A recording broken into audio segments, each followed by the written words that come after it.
Sí. Ya, reanudamos entonces la audiencia, dejando constancia de la presencia del tribunal, todos los intervinientes y los acusados. Gracias, maestro. Seguimos con sus alegaciones. Gracias, maestro.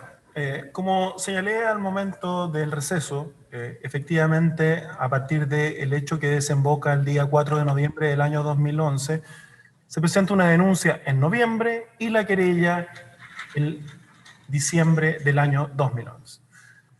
Todo lo que yo señalé con anterioridad está plasmado en la querella respecto de cómo operó el señor Carrillo y respecto de cómo hizo uso de las asignaciones parlamentarias y de otras asignaciones a las que tienen derecho los parlamentarios.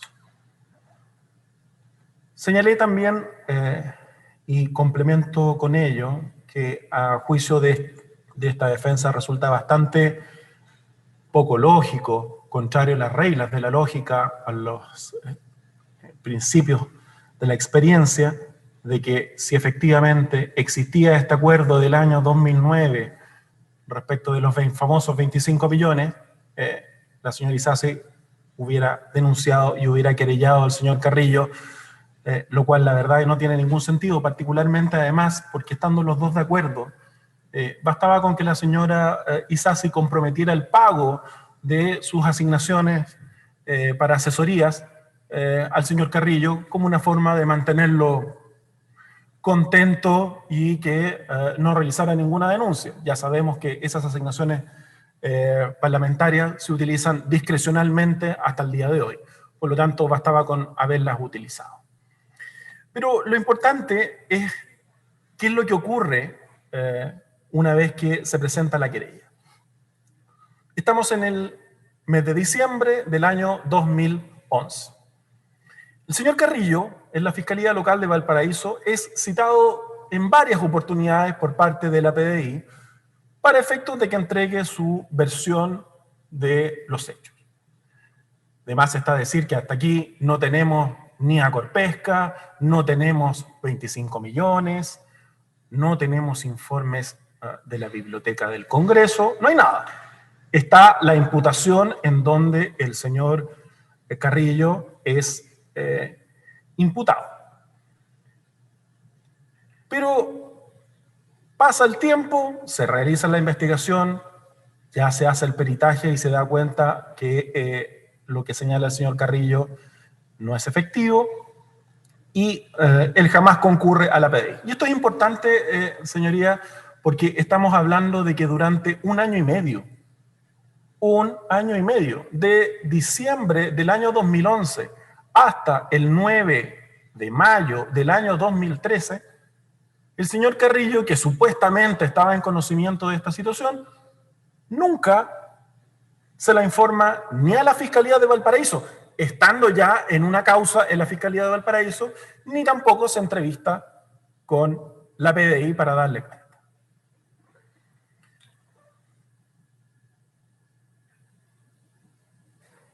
Pero llegamos a una fecha igualmente icónica, el 9 de mayo del año 2013, en donde, como señalamos, el señor Carrillo es formalizado en la causa 13.054 del 2011.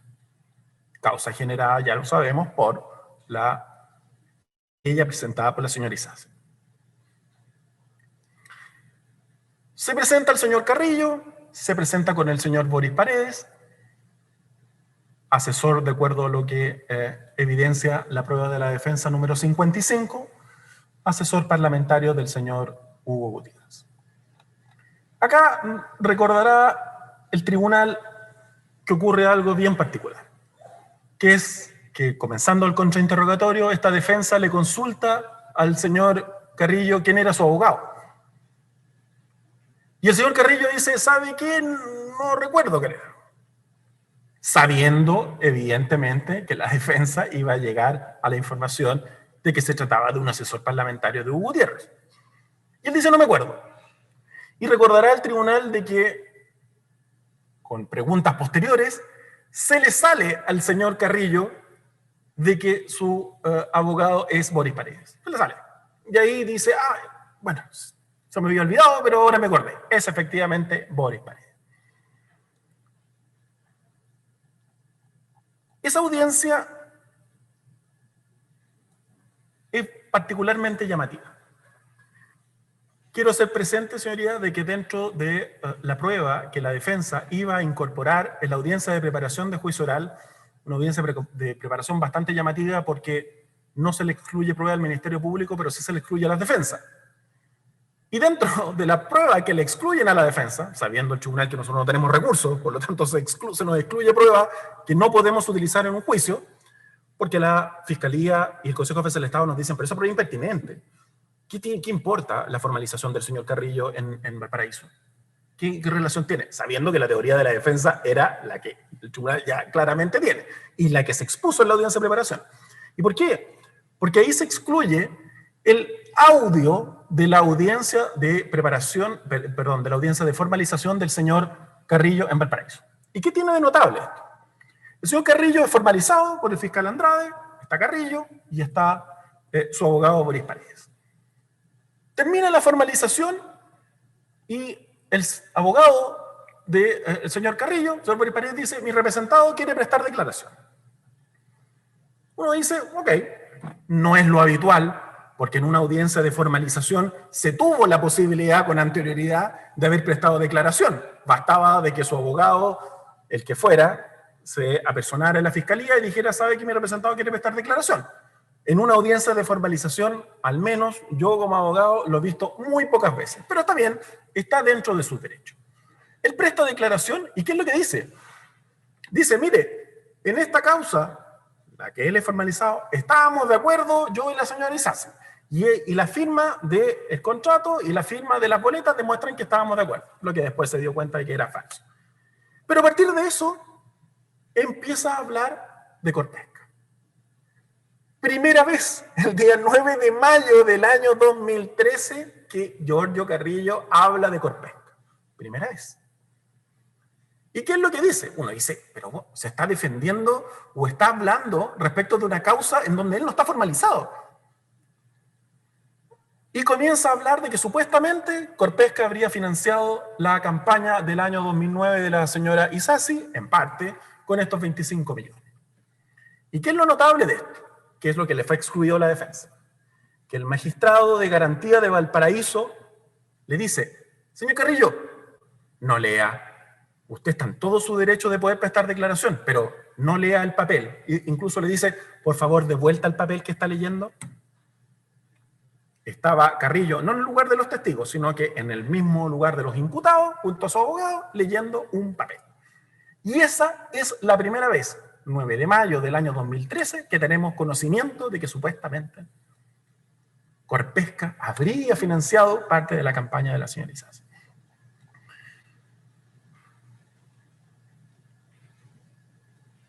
Por lo tanto, este hito, que es la audiencia de preparación, la audiencia de formalización, perdón, del señor Carrillo, pasa a tener mucha importancia. En la prueba documental número 1, prueba documental común, que es una impresión de un reportaje de investigación, en ese reportaje queda claro qué es lo que ocurrió en esta causa. Hablamos de que el día 9 de mayo del año 2013 es la formalización de Carrillo. Y el día 10, señorías, más o menos 14 horas después, sale el reportaje de Ciperchip, en donde en Valparaíso se encontraba la señora Mónica González. La primera pregunta que uno se hace, ¿por qué estaba Mónica González allá? Esta era una audiencia de formalización por un asesor que supuestamente había cometido una defraudación en contra de una parlamentaria. La señora Isasi claramente no es y no era una diputada que tuviera una relevancia nacional. Por lo tanto, la primera pregunta es, ¿qué hace Mónica González allá? Entonces uno ya empieza a hacer la triangulación, Carrillo, Gutiérrez que presta el abogado, Mónica González que está en Valparaíso y hace el reportaje de CIPE. Todo esto, insisto, más o menos unas 14 horas después de que declara Carrillo. ¿Pero por qué cito la prueba documental 1? Porque en esa prueba documental común número 1, se dice, por parte de ese reportaje, en el reportaje de 10 de mayo de 2013 se indica, en los correos electrónicos a los que CIPER tuvo acceso, y uno se pregunta, ¿por qué CIPER Chile tuvo acceso a los correos de la señora Marta Isasi, de Francisco Mujica, de Giorgio Carrillo? ¿Pero por qué? Si todavía no había investigación, todavía Corpesca no había entregado los correos, todavía recién se hacía pública la situación, y resulta que en menos de 14 horas, CIPER Chile preparó y elaboró un reportaje donde ya tenía la declaración de Giorgio Carrillo y donde tenía acceso a los correos. La única respuesta coherente y sensata es que el señor Carrillo entregó a CIPER Chile esos correos. Y aquí, insisto, nos cierra. Carrillo, Gutiérrez, CIPER Chile.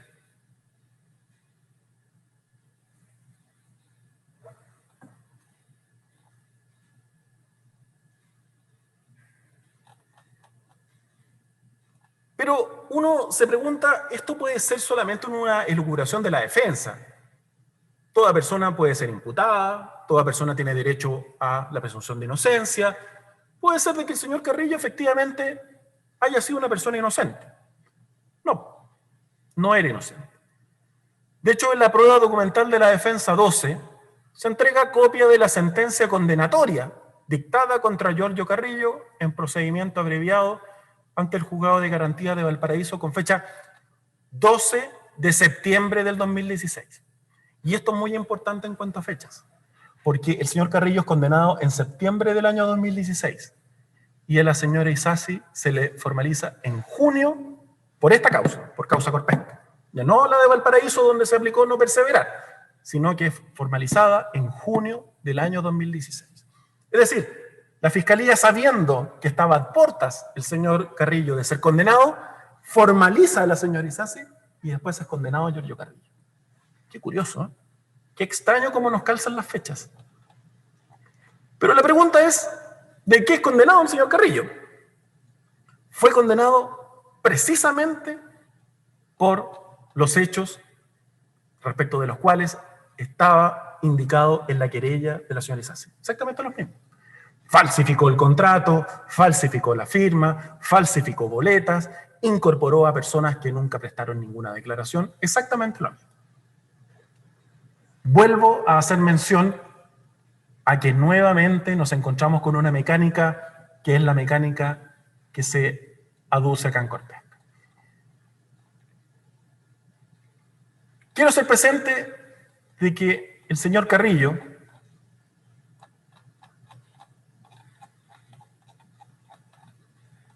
comparece a este juicio muy rápidamente. La Fiscalía, dándose cuenta de que el señor Carrillo, además de la causa de Valparaíso, vuelve a tener otra causa por tráfico, de la cual estuvo en prisión preventiva, pasó un tiempo, se revisó su prisión preventiva, se le dio la libertad, pero ya cuando viene al juicio estaba con audiencia de preparación fijada. De hecho, se le pregunta por parte de esta defensa y él lo reconoce, efectivamente. Estoy con una preparación de juicio. Entonces, evidentemente, para que no llegara vestido de amarillo y con esposas, el primer testigo que presenta la defensa después de la declaración del señor Orpiz y después de la señora Isasi es la de Giorgio Carrillo.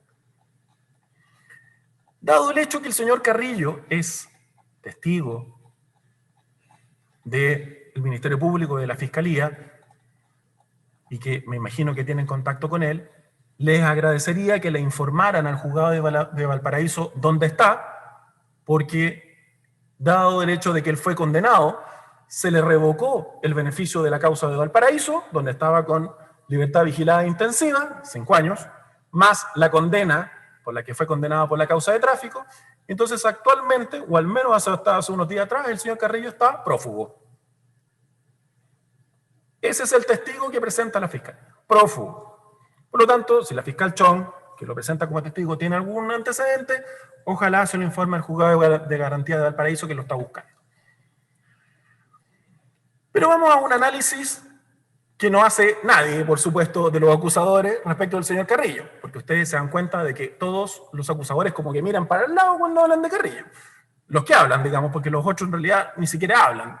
Entonces, como Carrillo no solamente es un mal testigo, sino que un testigo mentiroso, hay que tratar de sacarle alguna cosa que nos pueda servir, porque el resto no sirve. Entonces, la Fiscalía, el Consejo de Defensa del Estado, le deben haber dedicado más o menos 7 minutos al señor Carrillo. La colega del Consejo de Defensa del Estado dice que es una persona súper creíble, porque además si no hubiera querido venir a perjudicar a la señora Isasi lo habría hecho abiertamente. Lo que hay que recordarle a la colega del Consejo de Defensa del Estado es por qué Carrillo cambia su declaración acá. O sea, ya es una cosa, digamos, demencial. Él dice en sus declaraciones, en todas, policiales y ante el Ministerio Público, que él financió con el dinero de Corpesca las actividades de campaña. Acá, al darse cuenta de que a todo su historial delictual podía sumar, obviamente, el falso testimonio, dice, no, mira, en realidad no me acuerdo, puede ser que lo haya pagado yo, puede ser que haya sido la señora Isasi, puede ser que ella me haya entregado el dinero. Le quiero recordar a la colega del Consejo de Defensa del Estado que ella debiera hacerse cargo de por qué su testigo cambia su versión policial y ante la Fiscalía a la que presta acá en el juicio. Y es porque no tiene cómo demostrarlo, como lo vamos a ver en poco tiempo más.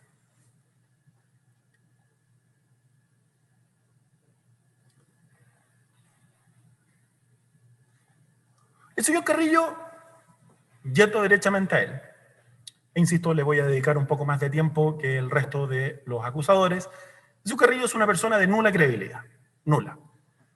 Es una persona mentiroso, es una persona, un delincuente. Delincuente es la persona que comete delitos, por lo tanto no estoy diciendo nada que el tribunal no sepa. Es un embaucador con las mujeres y capaz de decir cualquier cosa con tal de obtener su propósito. Quedó claro en este juicio y con la confrontación de la prueba existente que el señor Carrillo miente, miente y miente. El señor Carrillo, como historial con la señora Isasi, es su jefe de gabinete desde el año 2007. Y esto no es menor, señoría, porque el tribunal sabe qué es lo que ocurrió el año 2007 en la historia de vida de la señora Isasi.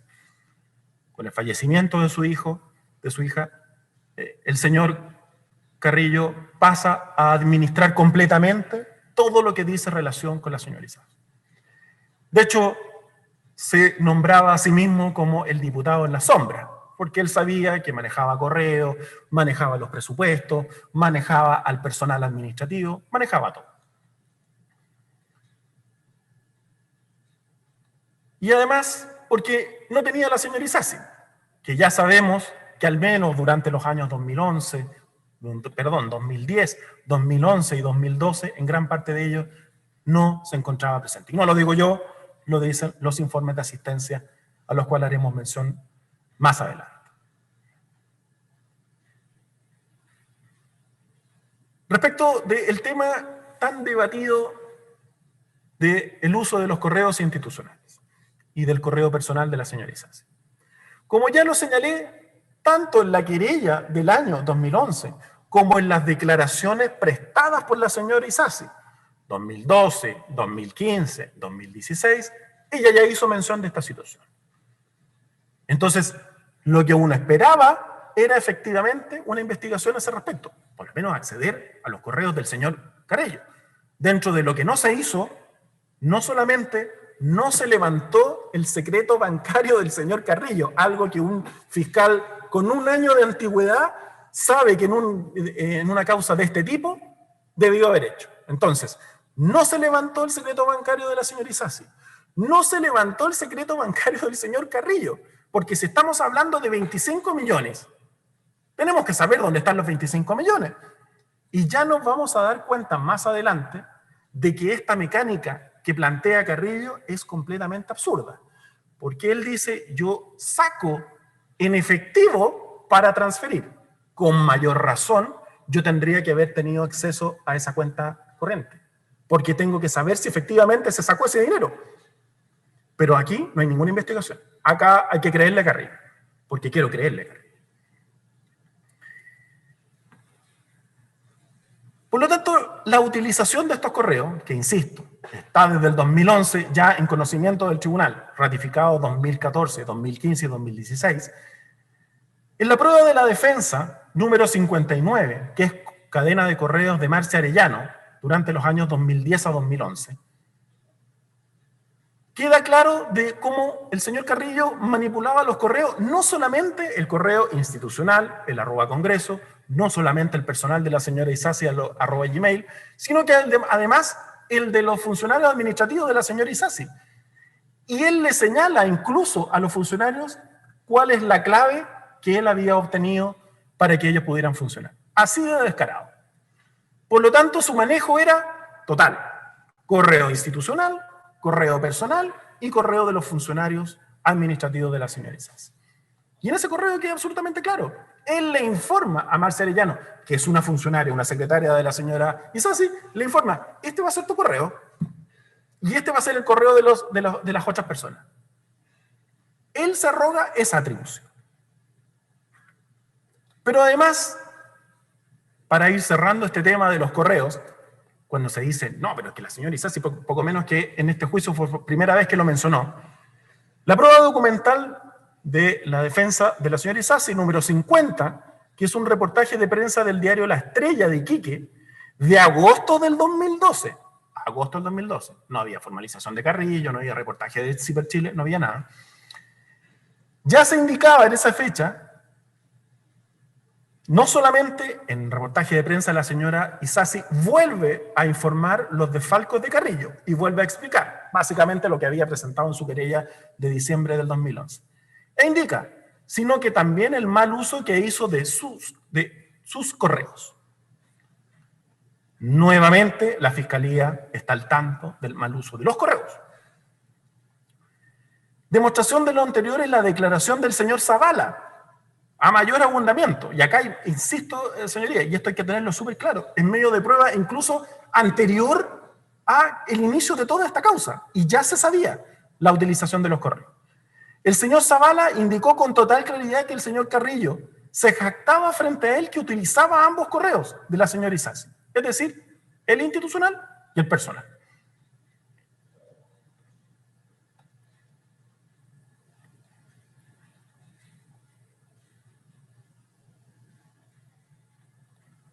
Respecto de la campaña del año 2009, ¿qué es lo que dice Carrillo dentro de toda esta forma de tratar de salir vivo de la situación? Dice, respecto de la campaña del año 2009, que la familia de la señora Isasi podría haberla ayudado. Ustedes comprenden, señor, que si yo soy jefe de campaña, no obstante que él lo niega, como lo vamos a ver en pocos momentos. En un primer momento, él niega ser jefe de campaña. Y dice, de este muerto no me encargo.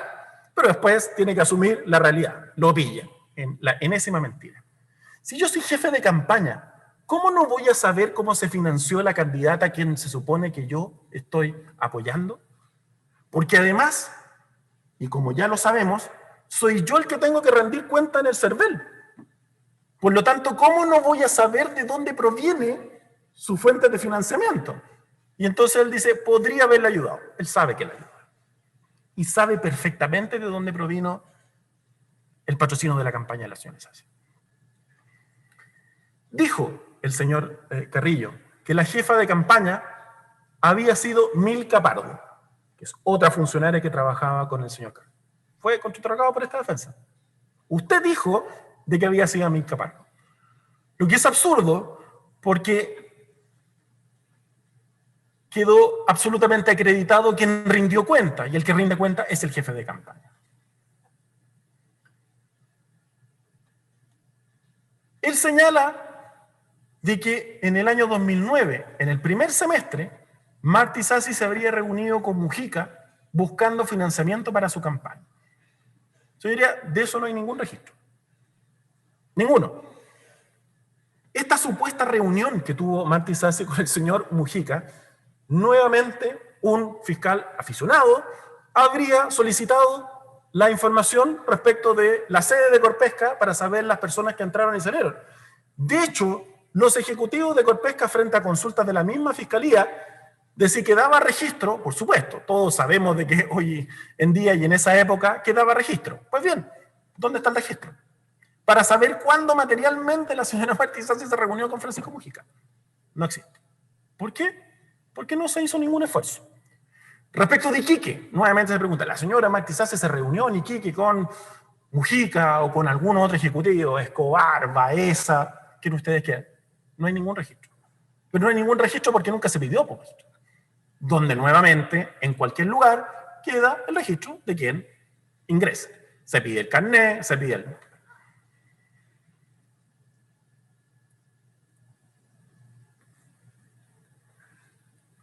Por lo tanto, respecto de esta supuesta reunión donde se buscaba financiamiento, no hay ninguna prueba que haya comprado el Ministerio Público. No solamente esa prueba física, tampoco hay ningún correo, ya que la Fiscalía y los acusadores quieren tramitar este juicio a través de correo, se supone de que tenían que coordinarse de alguna forma, pero no hay ningún correo en donde...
Pero además, lo que señaló la señora Isasi respecto de que la primera vez que conoce a Francisco Mujica es a propósito de las 8 horas, esto es, las 8 horas de descanso que tenían que tener los empleados que estaban embarcados. ¿Por qué? Porque en la práctica el funcionario embarcado, ¿cómo cumplía las 8 horas de descanso?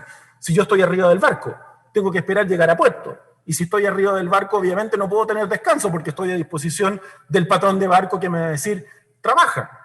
Entonces la señora Isasi, en algo que perjudicaba a Corpesca, no lo beneficiaba, porque Corpesca la verdad que lo que habría querido es que se mantuviera ese régimen en donde, como las trabajadoras de casa particular que están puertas adentro, la verdad que uno no sabe en qué momento termina su labor y en qué momento comienza su descanso, era exactamente la misma situación que tenían los trabajadores embarcados. Y la señora Isasi, insisto, a solicitud de los trabajadores, intercede ante la empresa y participa en el proyecto de ley que lo que hace es respetar estas 8 horas, que nada favorece a la empresa Corpesca. Demostración de esto, señoría, de que esta ley es muy anterior al año 2009, que es la ley 20.167, fue publicada en el Diario Oficial el 14 de febrero del año 2007. Es del 14 de febrero del año 2007. Incluso, señoría, hay dictámenes en donde se sanciona a Corpesca a propósito de esta ley. Lo que demuestra de que la participación de la señora Isasi respecto de esa ley dice relación con algo que no solo no favorecía a Corpesca, lo perjudicaba.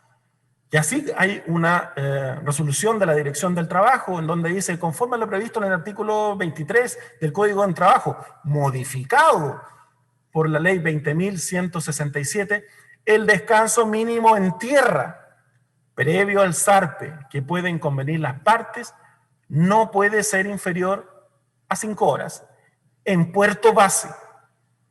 Por lo tanto, el convenio de 7 de diciembre de 2004, suscrito por la empresa Corpesca y sus trabajadores tripulantes, porque Corpesca seguía insistiendo en ese acuerdo, decía, pero un momento, nosotros tenemos un acuerdo con los trabajadores.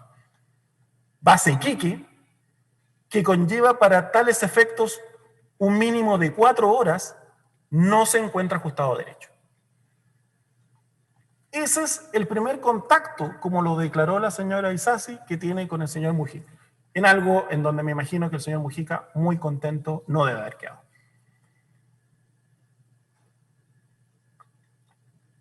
Pero sigue el señor Carrillo, respecto de esta reunión que no tenemos ningún antecedente, pero dice el señor Mujica, dice el señor Carrillo, de que Mujica habría señalado a la señora Isasi que le aportaría 25 millones a su campaña.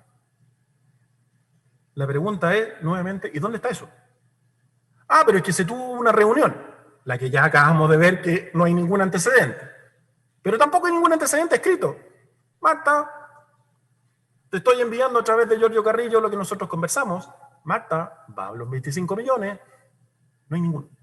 De hecho, las conversaciones, como lo veremos en pocos momentos más, de Carrillo con Mujica, nunca está copiada la señora Isasi.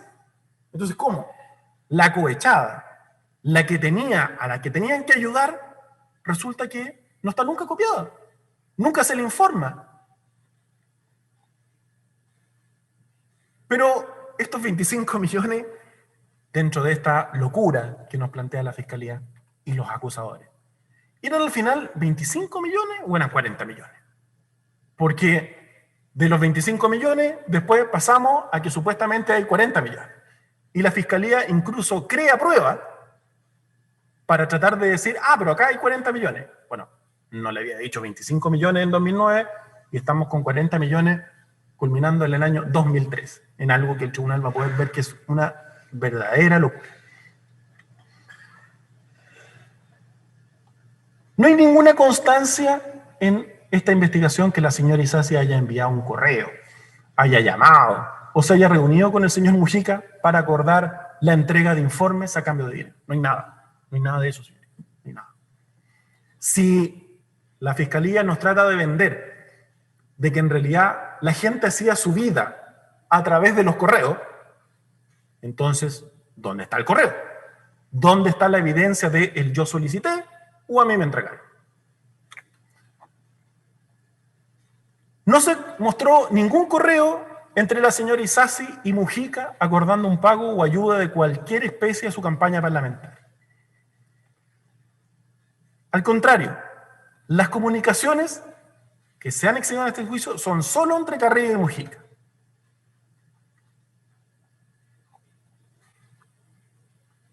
Prueba de ello es la prueba documental número 3.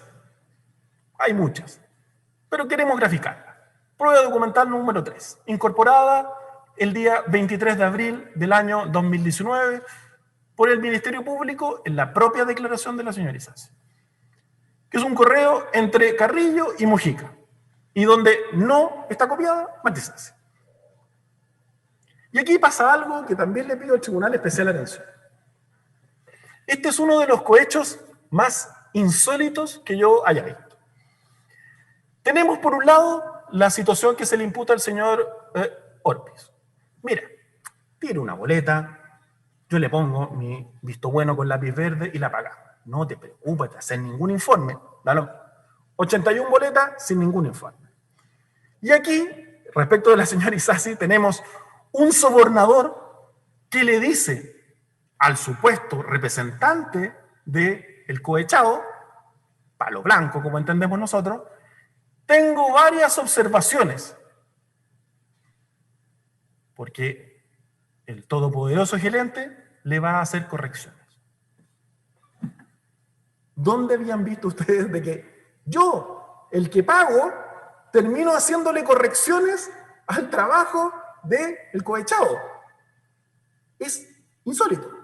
Pero es insólito además de esta lógica tan absurda de tratar de comparar situaciones de, por un lado no te pido nada y por el otro lado, oye, entrégame un buen informe. Un informe que valga la pena. Un informe que valga los 25 millones. Pero aún más, de esta primera reunión que no tenemos idea si siquiera existió, no sabemos fecha, recién el 17 de agosto acuerdan la primera cuota de 10 millones. Pero la pregunta es, si no estaban de acuerdo antes, si lo que dice Carrillo es, Mujica se compromete a entregar 25 millones, pero ya entrega el informe, y recién el 17 de agosto pactan la primera cuota, esto no tiene sentido, digamos. O sea, yo podría haber entregado para los montos que manejaba Carrillo, para los montos que manejaba Mujica, y como ya tuvimos la ocasión de ver que se le habían pagado a otras personas respecto a la situación del señor Orpi, resulta que esos montos eran mínimos. Para cualquiera de nosotros 25 millones probablemente es mucho dinero, pero dentro del monto que movía Corpesca era absolutamente innecesario. Tengo que solicitarle informes y distintas boletas. Y agrega Carrillo que después de acuerdo a lo conversado, fijamos el remanente. O sea, de estar fijados los 25 millones, hablamos de una especie como de anticipo y después, más adelante, vamos a ver cuál es el remanente. Yo no lo había visto. Creo importante en este punto, dentro de lo que no se hizo, o dentro de lo que aparece en las películas, lo que no se vio, no solamente no está el tema de saber si alguna vez en la vida la señora Isasi fue a Corpesca, ya sea en Santiago o en Iquique. Porque como uno puede sostener, y es lo que yo efectivamente creo, de que la gente no hace su vida a través de los correos, sino que la gente llama por teléfono, envía WhatsApp, etc., o se reúne personalmente. La primera pregunta que uno debe hacerse es, ¿se buscó el tráfico de llamadas de la señora Isasi con el señor Mujica? Algo que cualquier tribunal evidentemente hubiera concedido, si es que no se hubiera entregado voluntariamente, porque evidentemente se habría entregado voluntariamente. ¿Y por qué es importante el tráfico de llamadas, magistrado? Porque ahí uno podría saber si existieron comunicaciones entre la señora Isasi y el señor Mujica previa a la entrega de los informes o previa entrega de las boletas. Y ahí uno podría decir, pero es que si hay una llamada, ya hay una boleta, ya hay un informe, podríamos dar por sentado o presumir de que algo existió. Pero es que nunca se pidió, estando a disposición los teléfonos de la señora Isasi. Por lo tanto, no hay tráfico de llamadas ni de la señora Isasi, ni de Francisco Mujica, ni de Giorgio Carrillo, a quien parece ser una persona intocable porque no se le hace alzamiento del secreto bancario, no se le analizan los correos, no se le hace tráfico de llamadas, se le trata, digamos, con una deferencia llamativa.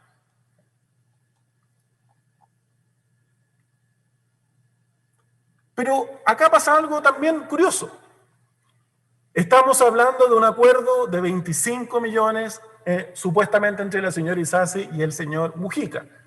La pregunta es, ¿hubo alzamiento del secreto bancario del señor Mujica? Por último, para saber si en realidad esto no era una jugada entre Mujica y Carrillo. No, la respuesta es no. Por lo tanto, a nadie se le hace el alzamiento del secreto bancario acá. A nadie. Ni a Isasi, ni a Carrillo, ni a Mujica. Y eso, muy importante, como veremos después, de que hay una cantidad de esos 25 millones que no están justificados. No sabemos dónde están. Están perdidos. Porque como veremos después, lo que se sostiene falsamente es que Carrillo le hace traspasos a la señora Isasi por un monto de 4 millones, que son los depósitos a los cuales me voy a dedicar un buen rato para poder explicar la barbaridad que se hizo en ese caso. Pero supongamos que existieron 4 depósitos por 1 millón. Tenemos 4 millones. ¿Y los 21 millones restantes? ¿Dónde están?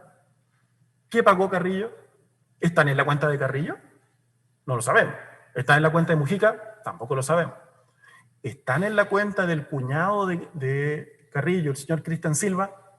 Que ustedes desde ya sabrán, nunca se le citó a prestar declaración, menos se le hizo el alzamiento del secreto bancario, y vamos a darnos cuenta de los distintos depósitos que le hizo Carrillo al señor Cristian Silva, y que fueron informados oportunamente por el anterior abogado de la señora Isasi, entregándoles comprobantes de los depósitos, que fueron encontrados en la ciudad de Iquique, después de la depredación de la PDI, y resulta que investigación cero.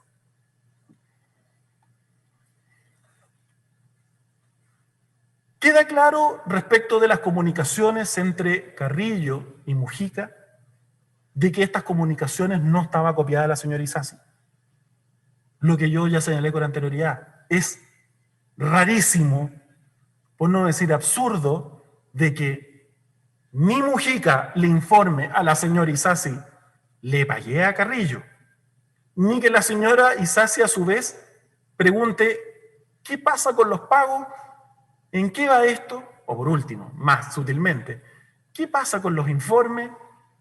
Nada, no hay ninguna comunicación. Es decir, toda la coordinación se da entre Carrillo y Mujica.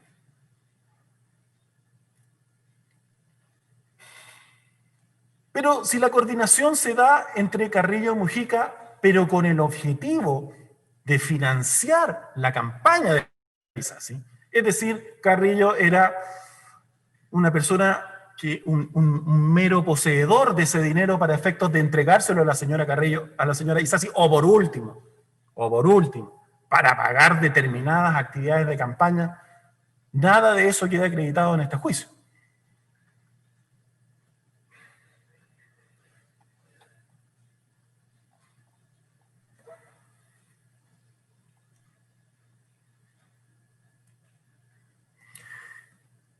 De las declaraciones del señor Mujica prestadas durante la investigación y que esta defensa al momento del contrainterrogatorio hizo presente y que ratificó el señor Mujica, porque aquí con Mujica pasa algo bien raro. La fiscalía dice, no, él miente, pero lo que a mí me conviene lo saco. O sea, bueno, miente o no miente, dice o no dice la verdad. Porque yo no puedo ser tan acomodaticio de decir, miente, pero me aprovecho de lo que a mí me puede servir. ¿Qué es lo que dice el señor Mujica respecto de la aproximación que hace Carrillo? El señor Carrillo se presenta ante Mujica, de acuerdo a la versión de Mujica, no a nombre de Pantisasi, sino que a nombre propio. Y de hecho, le ofrece trabajar como periodista. Y esto es muy creíble, lo que señala el señor Mujica. Muy creíble. Porque ya sabemos que el señor Carrillo tiene por profesión periodista. Si yo quiero financiar la campaña de la señora Isasi, lo contrato como periodista. ¿Qué más? Ya lo vimos durante este juicio con el señor Felipe Rojas, que la misma fiscalía y el Consejo de Defensa del Estado dicen, no, pero lo del señor Felipe Rojas es mentira, porque en realidad lo que quería era que ese dinero entregárselo con posterioridad al señor Orpi. ¿Y qué profesión tenía el señor Felipe Rojas? Periodista. ¿Y qué es lo que hacía el señor Felipe Rojas? Asesorías comunicacionales verbales. ¿Se dan cuenta cómo lo mismo que supuestamente opera en un caso, resulta que en el otro caso no opera? Aquí no tendríamos que haber hecho informe, ni haber corregido informe. Era tan sencillo como que hubieran contratado a Carrillo para asesorías comunicacionales en su carácter de periodista. Sencillo. Pero ¿qué es lo que dice Mujica? Yo no lo contrato porque yo no necesito asesorías comunicacionales. No las necesito. Y esto creo que es un espaldarazo a lo que señaló la defensa del señor Orpi respecto de Felipe Rojas. Porque cuando se dice, no, mira, en realidad Mujica pedía cualquier cosa, total sabía que se le iban a pagar, pero resulta que en un caso no lo pide y en el otro caso sí lo pide, porque sí las necesitaba, esas asesorías comunicacionales de Felipe Rojas. Aquí no las necesita. Pero no solo eso, miren todo lo que se había ahorrado Mujica. Pedir informes, sacarlos de la biblioteca del Congreso, corregirlos, etc. Hacer anticipos de pago. Pero no solamente dice eso. Atención a esto. Dice, cuando yo le digo que no, él me dice, bueno, yo le puedo hacer, yo Carrillo, no Matías, yo Carrillo, pues yo le puedo entregar informes respecto de temas vinculados con pesca. Y ahí le interesa al señor Mujica. Pero ¿qué es lo que además le dice? Y esto es muy importante porque esto explica, esto cierra el círculo. Le dice, mire, estamos con problemas. La señora Isasi no está concurriendo al Congreso, la señora Isasi no está concurriendo a las oficinas distritales ni de Iquique ni de Valparaíso, y estamos con problemas económicos. De hecho dice, yo estoy con problemas económicos. Por lo tanto, ¿qué es lo que interpreta el señor Mujica? De que a través de ayudar al señor Carrillo, ¿a quién está ayudando? A la señora Isasi. Pero bajo la lógica de Giorgio Carrillo, este embaucador profesional, no es cualquier persona. Esta persona vende de que estaba poco menos que muriéndose de hambre. Señala incluso que les iban a cortar la luz a la oficina distrital porque no se pagaba. Y el señor Mujica entiende de que ayudando a Carrillo, ayuda a la señora Isasi. Y es así como nace todo esto. Y en definitiva, ninguna intervención tiene Marta Isasi. Ninguna. ¿Cómo va a ser lógico de que ella en ningún momento tenga ninguna vinculación, ya sea por correo o por cualquier vía con el señor Mujica? Esa es la verdadera historia. Eso es el inicio.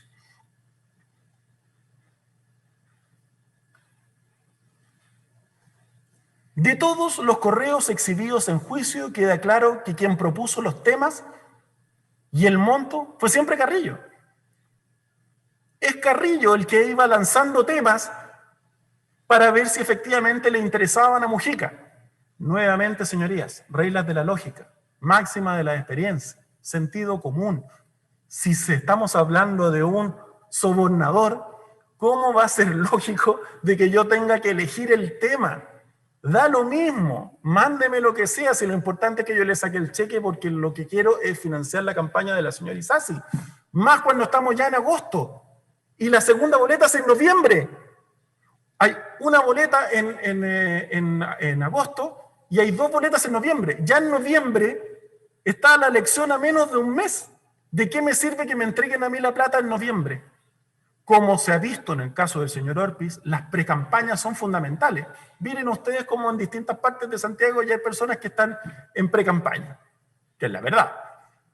Entonces, ¿de qué me sirve a mí que me paguen boletas en noviembre del año 2009, cuando estoy a menos de un mes de la elección? O sea, eso es absurdo. Es absurdo. Ya no me sirves. Ya la elección está lanzada. Y más cuando todavía estaba en carrera el señor Gutiérrez, que gastó grandes recursos en Iquique para que la gente por lo menos lo conociera.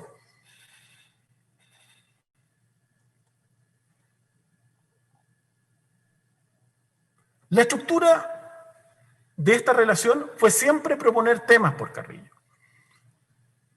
Y Mujica aceptaba un tema específico. Realizaba con posterioridad su corrección, porque el señor Carrillo es fresco pero flojo. Entonces enviaba cualquier cosa no corregida, ni siquiera se preocupaba de la actualización, entonces había que actualizar. Eso demuestra de que efectivamente al señor Mujica sí le interesaban los informes. Si no, ¿para qué los corrijo? ¿Para qué lo actualizo? ¿Lo actualizo ante quién?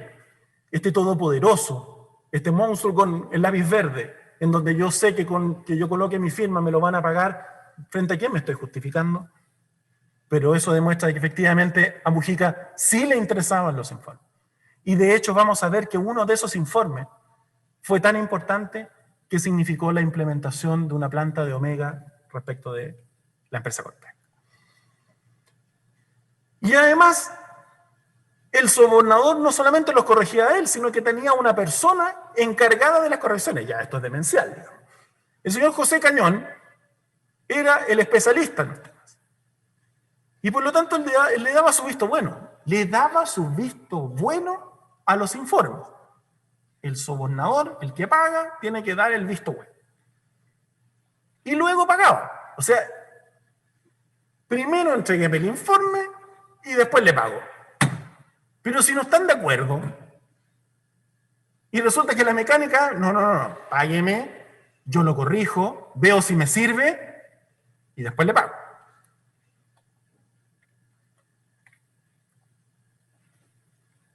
Prueba de esto es la prueba documental 590, número 1, Aristisasi, letra doble J. Donde Mujica le dice, esto ya sencillamente estamos frente a una cosa demencial. El señor Mujica le dice a Carrillo por correo, he podido leer la primera parte, ustedes ya lo van a recordar porque ya ha sido citado por medio mundo. He podido leer la primera parte y tengo varias observaciones que modificar, dado que contiene supuestos un tanto antiguos, tipo 2002, con una realidad un poco diferente. 590, número 1, Aristisasi, letra doble K de kilo. Donde Mujica le dice a Carrillo por correo, te contesté hace algunos días para hacerle correcciones. Imagínense, el sobornador tratando de contactar al palo blanco de la cohechada para decirle, oye, te hice correcciones, péscame, po. Prueba documental común 590. 1. Aristisasi. Letra doble L. Carrillo le consulta a Mujica si tuvo la posibilidad de ver completo el informe. Lo anterior a objeto de saber si tengo que hacerle corrección. No, aquí, digamos, la flojera de Carrillo, digamos, sin límite. Señaló Carrillo también en su declaración, con total desparpajo, que para la confección de estos informes durante el segundo semestre del año 2009 se reunió con Mujica. Ninguna de esas coordinaciones y del resultado de ellas está copiada de la señora Isasi. Porque como eran tan malos los informes que entregaba Carrillo, y Carrillo estaba desesperado por recibir plata, le solicitaba reuniones a Mujica. Y Mujica le decía, no, mira, estoy fuera de la oficina, estoy en el norte, y en algún momento le dice, no, ¿sabes qué? Ya juntémonos en tal fecha a tal hora. Y resulta de que no hay ningún registro de que esas reuniones de Carrillo con Mujica, no sabemos, por supuesto, cuál es el contenido de las reuniones, pero tampoco está copiada la señora Isasi. O sea, si estaba desesperado Carrillo, era porque supuestamente la señora Isasi también estaba desesperada porque necesitaba recibir esos fondos. Sin embargo, nunca la copia.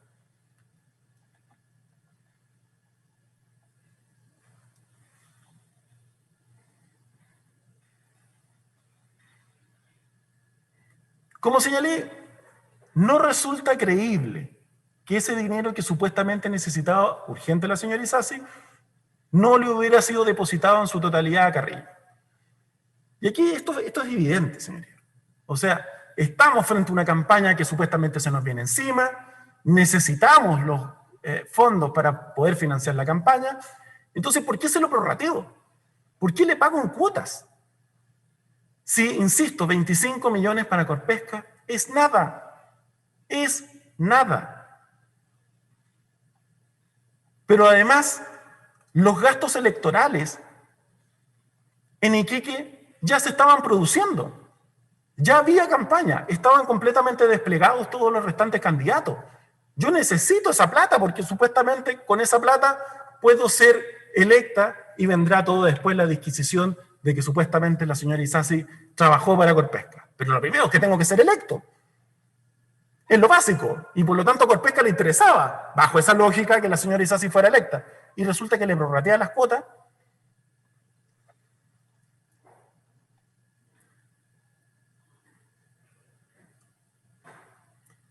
Respecto de los informes de la Biblioteca del Congreso, vamos, digamos, al fondo.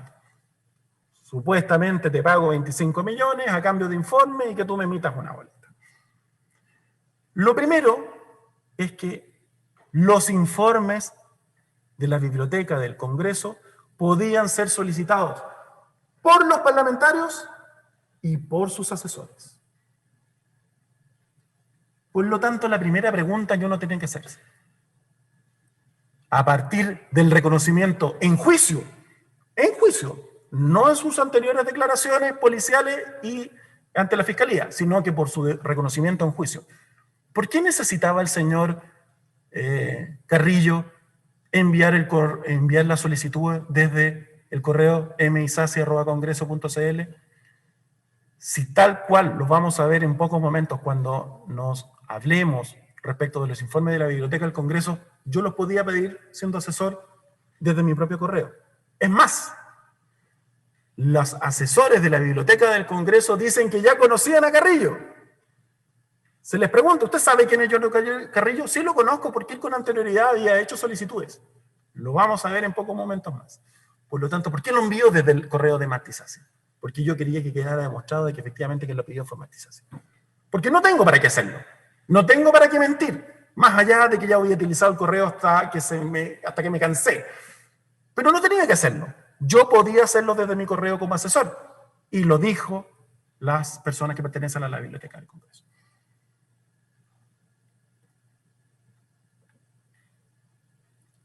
El señor Carrillo A diferencia de lo que ocurre con otras personas que otorgaron boletas en el caso del señor Orpiz, sí tenía iniciación de actividades. No es su primera boleta. No es una boleta baja. Es una persona que, guste o no, hacía asesorías respecto de otras personas.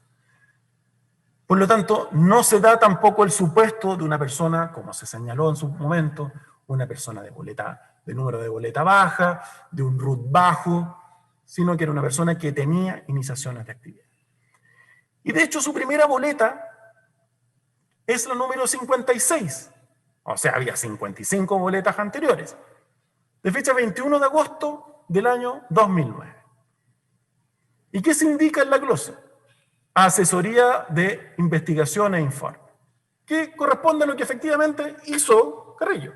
O sea, aquí tenemos una persona que tiene iniciación de actividades, que no es su primera boleta, que no es una persona particularmente joven, que la glosa concuerda con lo que él efectivamente hizo. Y las dos restantes boletas a las que yo me refería, señoría, que es un absurdo de que se pueda plantear de que decía en relación con financiar o apoyar la campaña política de la señora Isasi, porque son del 4 de noviembre y del 19 de noviembre del año 2009. Si a esa fecha ya no tenía ningún sentido, ¿de qué me sirve el dinero? ¿De qué me sirve? La campaña ya estaba lanzada.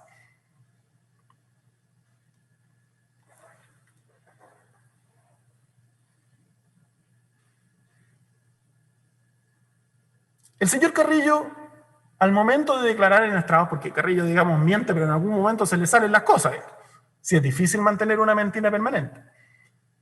Cuando se le consulta por la prueba documental número 4, que es de 27 de octubre del año 2009, donde se habla de minutas pesqueras enviadas a Mujica, donde no está copiada la señora Isasi. Entonces, prácticamente es como cuando uno ahora va a un restaurante y saca el código QR y aparece la carta, y uno elige qué es lo que quiere, qué es lo que le envía Carrillo. Mire, acá está la carta, elija. ¿Qué informe quiere? El que quiera yo se lo consigo. Se le pregunta, oiga, pero ¿por qué le manda minutas al señor Mujica? Si se supone, insisto, que estamos de acuerdo. Lo que yo le mande, Mujica tendría que aceptarlo. ¿Qué va a estar cuestionando? ¿Y qué es lo que dice textualmente Carrillo? En el afán de que el señor Mujica aceptara los informes. Esto entre comillas. En el afán de que el señor Mujica aceptara los informes. O sea, yo, que soy el palo blanco de la cohechada, tengo que convencer al sobornador a acepte algunos de estos informes. Estamos apuraditos. Entonces, trate de aceptar algunos, por fin.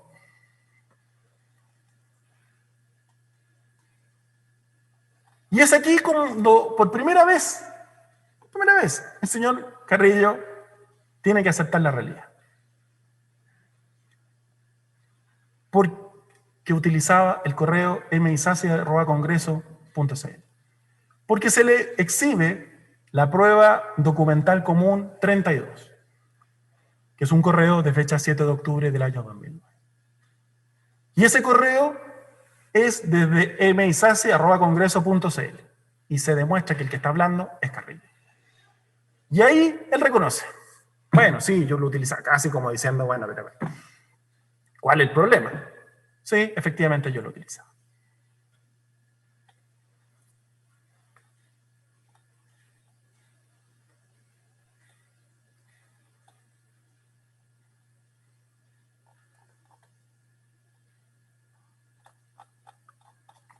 Respecto de las planillas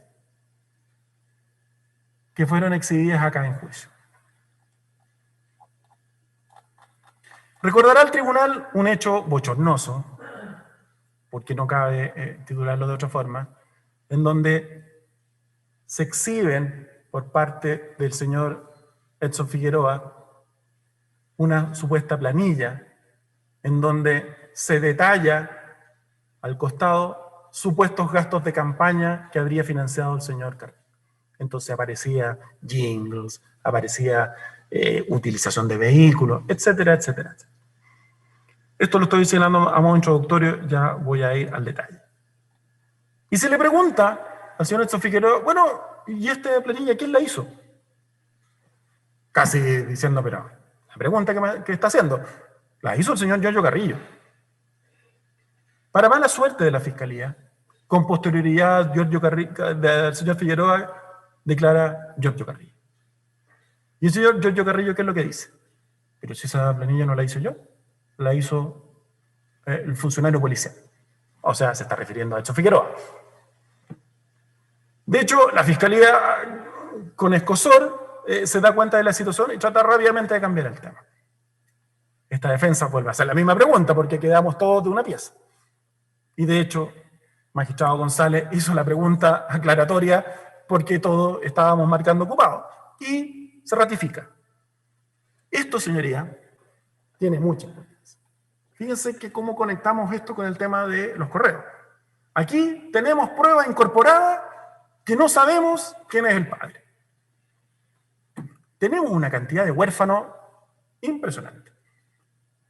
Pero esto no es solamente un tema de forma, es un tema de fondo.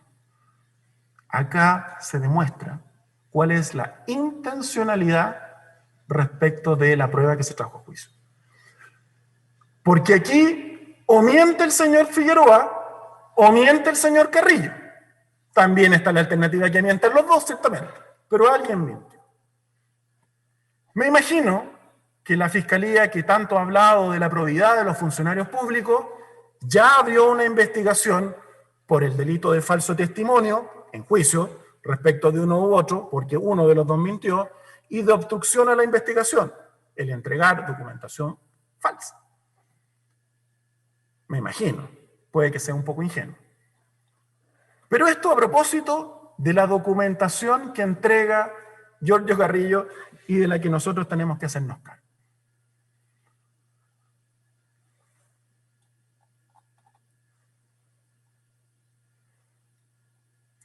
El señor Carrillo dice que las rendiciones que le hacía a la señora Isasi respecto de lo que pagaba o no pagaba eran semanales o quincenales. Lo dijo en su declaración. Es decir, cada semana o cada 15 días.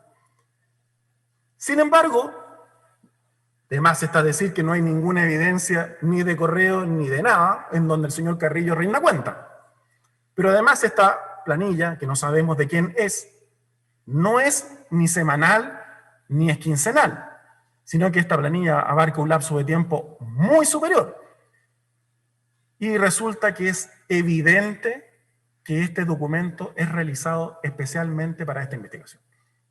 Es decir, esto no es un medio de prueba que haya constituido una rendición del señor Carrillo en algún momento de la historia, sino que es un medio de prueba creado para el juicio. ¿Por quién? No lo sabemos. Señaló Carrillo también en su declaración que los pagos indicados en esa planilla normalmente los hacía Milka Pardo o la secretaria de la oficina parlamentaria, sin entregar nombre. Es decir, lo que dice Carrillo es que yo tengo la plata, porque nunca dice se la devuelvo a Martí Isasi, yo tengo la plata. ¿Y qué es lo que hago? Se la entrego a Milka Pardo o a la secretaria de la oficina parlamentaria para que la distribuya. Pues bien, en este juicio no declaró Milka Pardo, no declaró la secretaria de la oficina parlamentaria, y tampoco hay ningún registro de que Carrillo le haya entregado un solo peso a Milka Pardo o a la secretaria de la oficina parlamentaria. Son puros dichos de Carrillo. Nada más.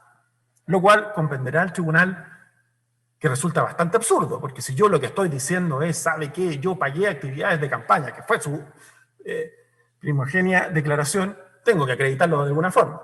Y nuevamente pasa a tener mucha importancia el haber tenido acceso a las cuentas corrientes del señor Carrillo, para saber si lo que está diciendo efectivamente es verdad.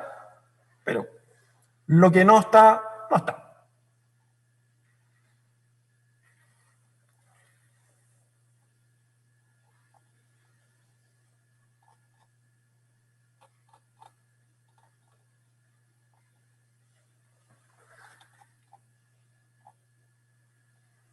¿Me da un segundo, magistrado?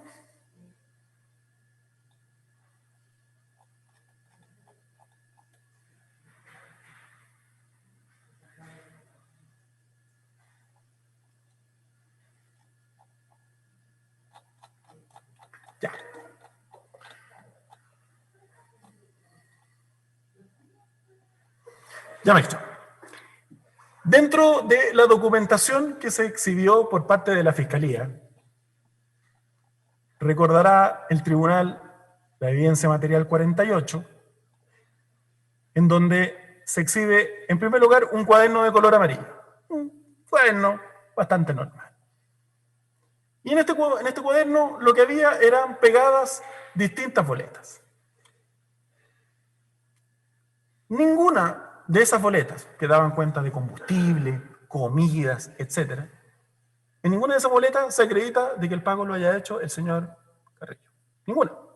Es decir, nos acompaña boletas pegadas, lo que podemos hacer básicamente cualquiera de nosotros.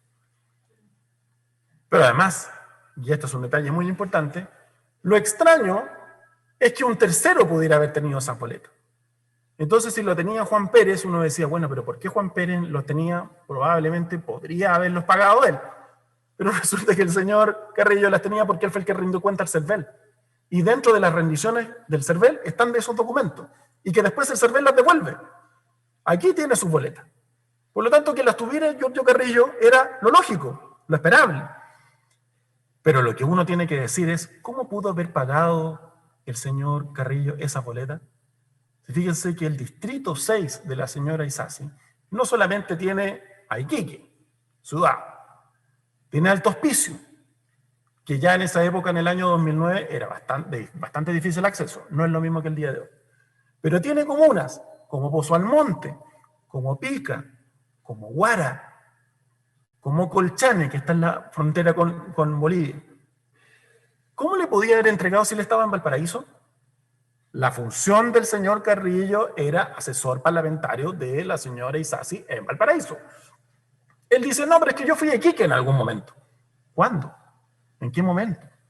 ¿A quién le entregó dinero? ¿Cómo le podía pagar el combustible, la alimentación, las banderas, cosas que son del día a día, a personas que se encontraban en esos lugares? Porque es mentira, pues, señoría. No es verdad. Nunca se las pudo pagar Giorgio Carrillo, porque tendría que haber ido a esos lugares. En esos lugares ni siquiera había en esa época cajero automático. ¿De dónde le podía pasar el dinero? Es mentira. Con posterioridad lo que se hace cuando se rinde cuenta es, usted en Colchane, usted en Guara, usted en Pique, envíen toda la información, porque nosotros tenemos que rendir cuenta. Pero no que en un momento yo le esté pasando a una persona 1.500 pesos para que se compre un sándwich. Eso ustedes comprenderán que es absolutamente ridículo. En este cuaderno, que insisto, tiene boletas pegadas, no aparece en ninguna parte que Carrillo haya pagado cualquiera de esas boletas.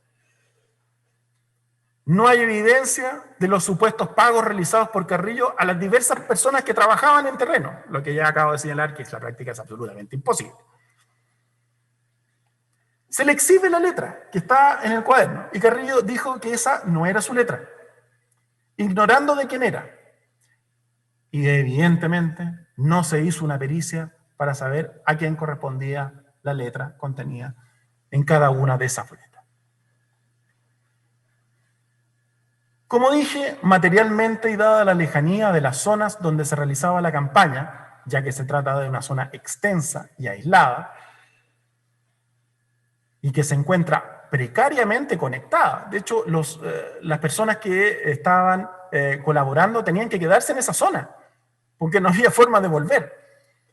Resulta imposible que el señor Carrillo pudiera haber cancelado esos montos. El cuaderno no tiene fecha. No se sabe cuándo se confeccionó. El cuaderno no tiene ninguna leyenda o escritura que pudiera ser atribuida al señor Carrillo. El cuaderno tampoco tiene ninguna firma conforme del señor Carrillo que acredite esa recepción de boleta, porque claramente él nunca la recepcionó.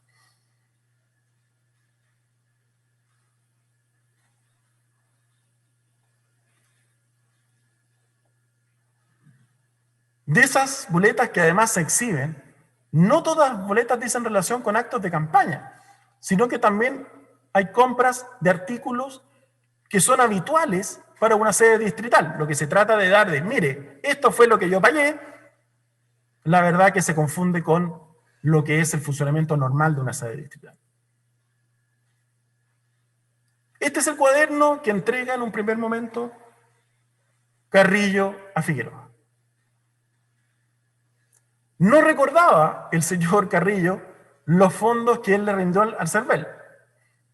Hay que recordar que el señor Carrillo tuvo que rendir 2 veces porque en la primera se equivocó y después volvió a rendir al CERVEL. Curioso, no sé si en la vida del señor Carrillo había tenido que rendir en otra oportunidad. Sería un hecho difícil de olvidar, pero no lo recordaba. Se le preguntó por la Fiscalía expresamente por aportes reservados que podía haber recibido la señora Isasi. Y señaló no saber. Nuevamente acá llama la atención de que la persona que yo utilicé como palo blanco, la persona a quien tenía tanta confianza que le encomendé recibir esos 25 millones, la persona en cual tengo tanta confianza que le pido que rinda cuenta ante el CERVEL, resulta que no tiene la menor idea.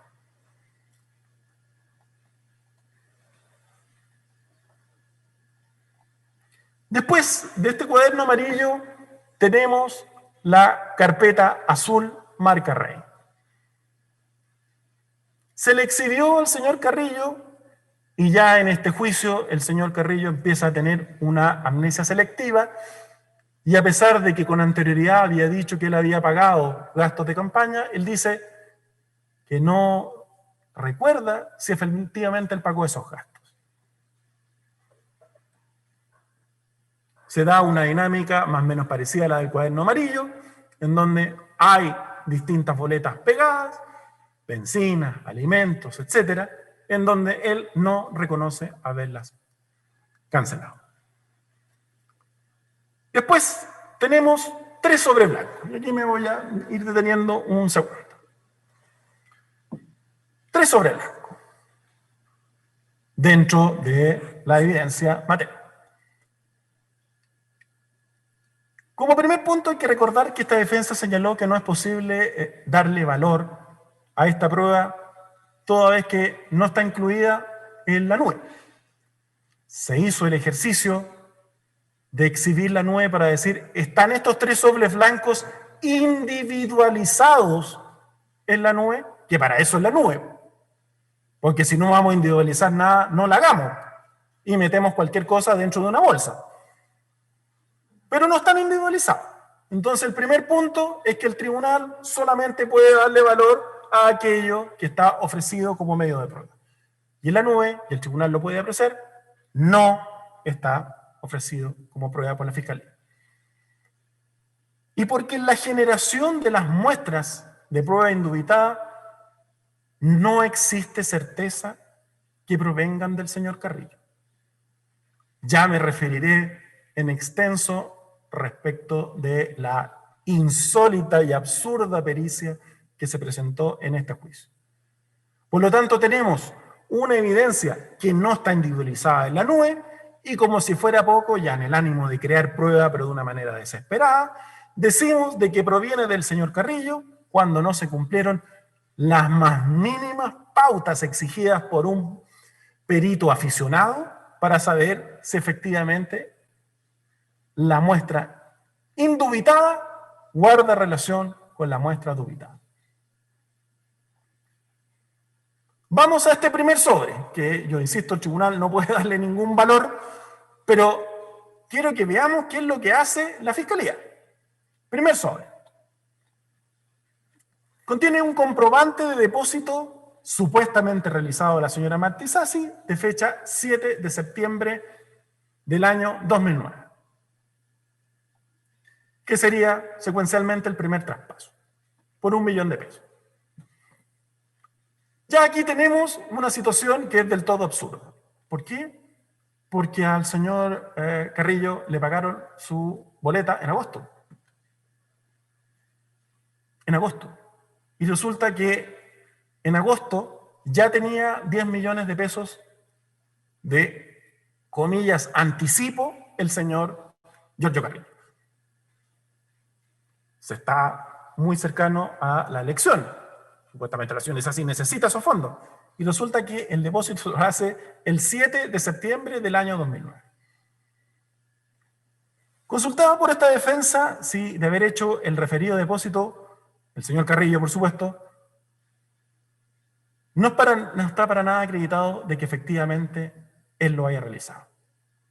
De hecho, se le pregunta directamente, señor Carrillo, ¿este depósito de 1 millón de pesos es con parte de los 10 millones que supuestamente usted había recibido de Corpesca?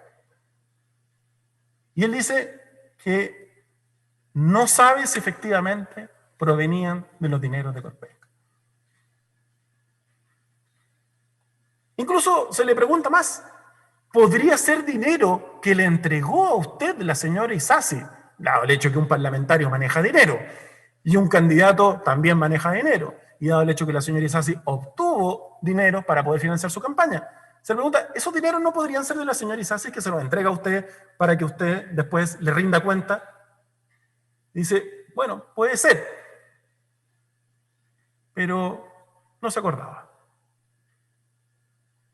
Lo que sí se acordaba el señor Carrillo es que la señora Isasi le entregaba dinero para cumplir con sus cometidos como jefe de campaña. Eso sí lo recuerdo.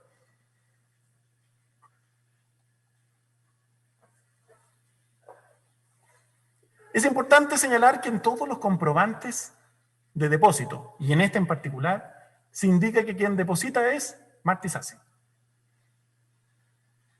¿Por qué dice Marta Isasi? ¿No está de acuerdo la señora Isasi con Carrillo? ¿No es todo transparente? Le estoy transfiriendo parte de los 10 millones de la boleta que yo ya le cobré a Corpesca. ¿Y por qué dice Marta Isasi? ¿Los depositó realmente Carrillo? No se entregó ninguna explicación del por qué dice Marta Isasi.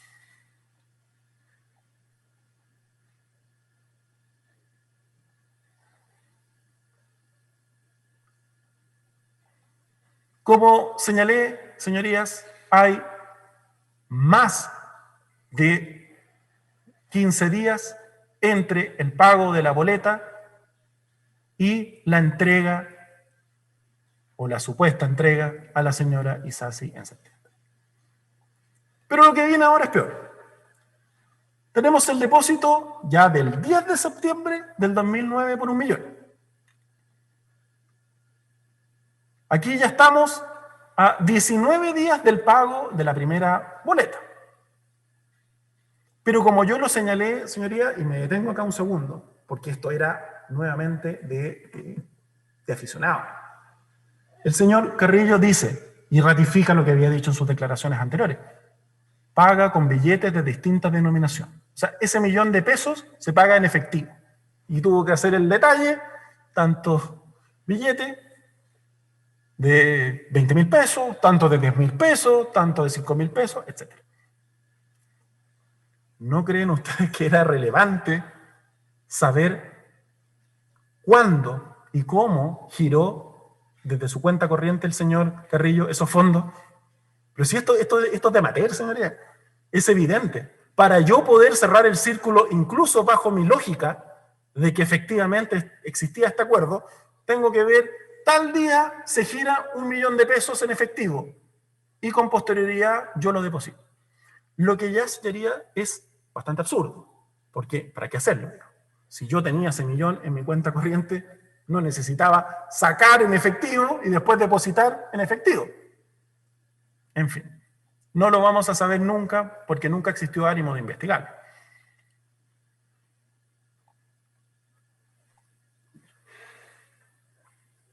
Por lo tanto, con estos billetes significa que, como lo señalé, que él giró desde su cuenta corriente esas cantidades.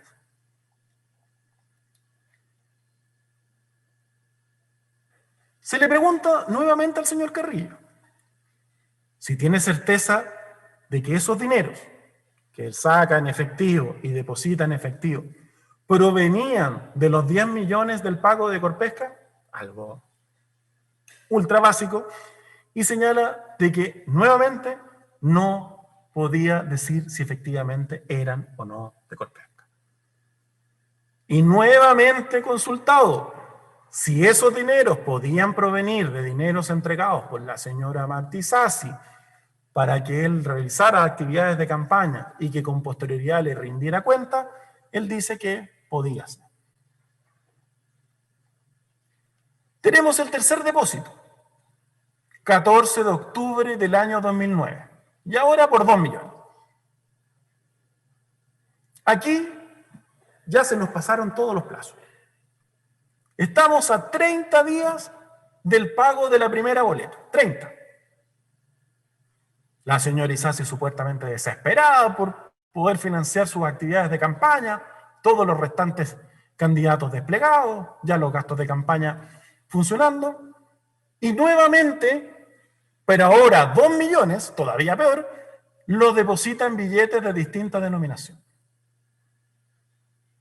Misma situación anterior, no tenemos idea de si efectivamente eso es cierto o no.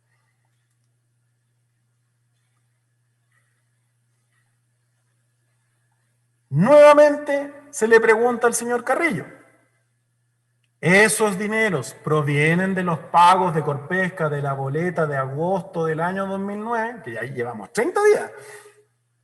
No lo recuerdo. ¿Pueden provenir de dineros entregados por la señora Isasi para que usted realice pagos de actividades de campaña y usted después rinda cuenta? No lo recuerdo. Sin embargo, lo que sí recuerda es que no tengo certeza porque la diputada también tenía sus fondos. Y ahí ya se va acordando un poco más de que la señora Isasi sí tenía fondos. Entonces, no sé si esos fondos provienen de Corpesca, pero lo que no tengo certeza tampoco es de si ella tenía fondos. ¿Pueden ustedes creer eso, señores? El jefe de campaña no sabe los fondos que tenía la señora Isasi, pero no se preocupen porque después se va acordando. Por eso es una amnesia selectiva. Aquí tenemos algo francamente absurdo. Porque significa que, de acuerdo a Carrillo y a la tesis de los acusadores, Carrillo habría depositado 4 millones. 1 millón, 1 millón, 2 millones. En septiembre y en octubre. Con los fondos de una sola boleta. Estamos hablando de la boleta de agosto del año 2009. ¿Y qué pasa con los otros pagos? ¿Por qué no se replica esta misma situación?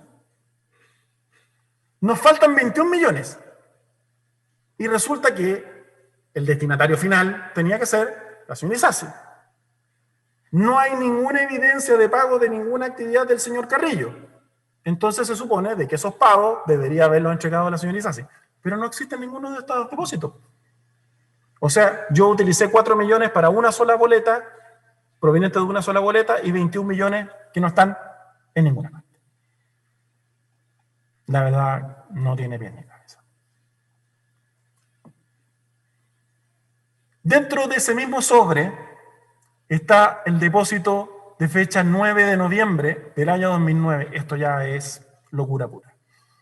9 de noviembre del año 2009, 91.000 pesos de Rosa Agustina.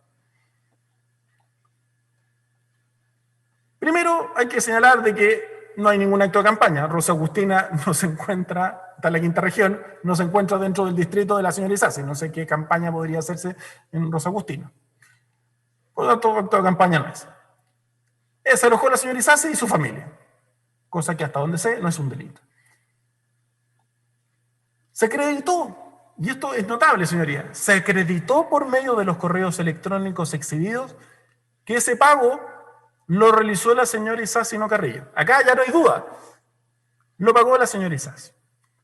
Prueba documental común 29, que es una impresión de correo electrónico, enviado por Claudio Donoso a Giorgio Carrillo.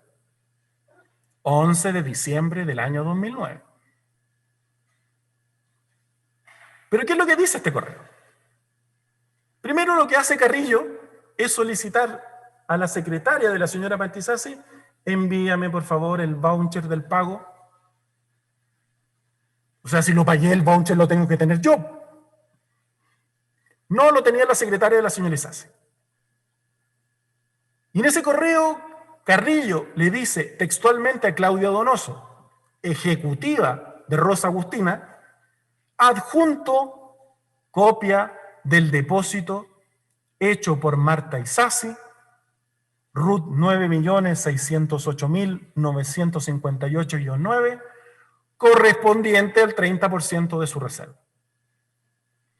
Por lo tanto, lo que hace Carrillo es, le pide el voucher escaneado del depósito a Marcia Arellano, secretaria de la señora Isasi, se lo envía a Claudia Donoso, ejecutiva de Rosa Agustina, y el mismo Carrillo reconoce de que quien lo pagó fue la señora Marta Isasi.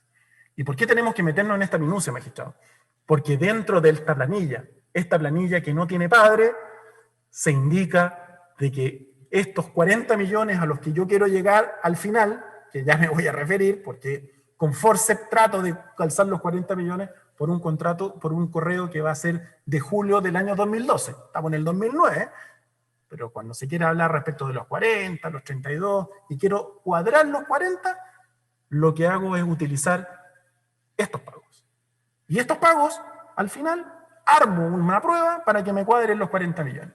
Y resulta de que aquí tenemos depósitos que no los hizo Giorgio Carrillo, y resulta que tenemos pagos de empresas como Rosa Agustina, que está acreditado por la misma prueba de la Fiscalía que lo pagó la señora Isasi. Magistrado, no sé si quedó hasta acá.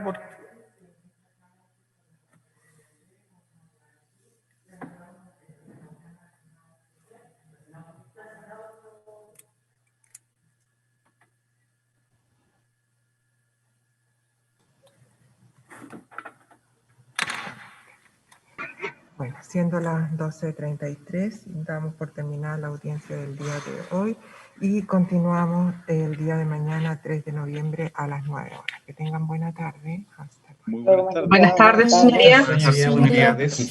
Buenas tardes. Chao. Chao, Waldo. Chao.